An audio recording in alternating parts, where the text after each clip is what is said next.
I'm just going to take a little sheet of paper. We'll squeeze some color on there. And with this liner brush, we're just going to paint that little beak. So I'm going to kind of pick them up and hold them here. Okay, so the little beak is painted, and I'll set that aside. I kind of clean your brush off too. Don't ever leave your brushes dirty. It's just what happens is they soak in. Another thing with your brushes too is when you're done with them, kind of take those and you want to twirl them with your finger to reshape the brushes, then they're ready to go, and they will last longer. Again, respect your tools. Okay, now we're going to take a soft brush. Normally what I do is, you can see this is marked food only. If anybody cross crafts, it is imperative that you separate your food tools from your non-food tools. If you're teaching in front of somebody, and it has happened to me before, there was a, what do you call it, a food agent or a health inspector that was sitting in the audience, and he was watching quite closely as to how I handled the tools. And because of these markings, he stayed there for 5 minutes and he said, "I knew what you were doing," and he left. So you never know who's going to be sitting in a seat. You always want to cover your tracks. And you know what, besides that, it's just the right thing to do. I'm going to go ahead and take a soft brush out of here, and we're going to dust this.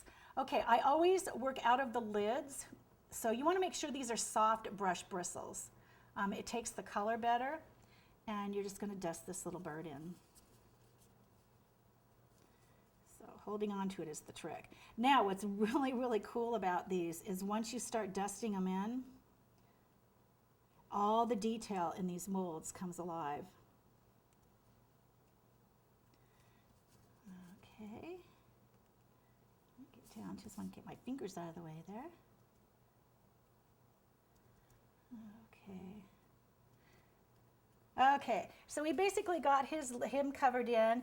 What I'm going to do is you can use the same brush now. Another secret, if you want to clean your brush out, what you're going to do is if it's got dust color in it only, we're not talking paint, just dust color. What you're going to do is hit it with cornstarch, just dump it in like this, and that cleans your brush.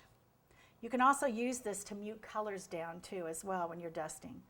And we're going to go from that to the brown now. So take a little bit of brown out of there, work it in the lid, and we'll dust his little feet. Okay. Alrighty.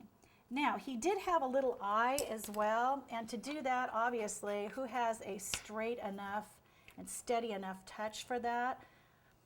We're going to use a toothpick or a little stylist, and I can also use a pen as well. Let's take a pen.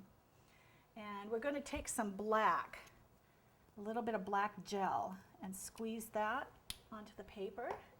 I'm going to take my little pen and pop that in there.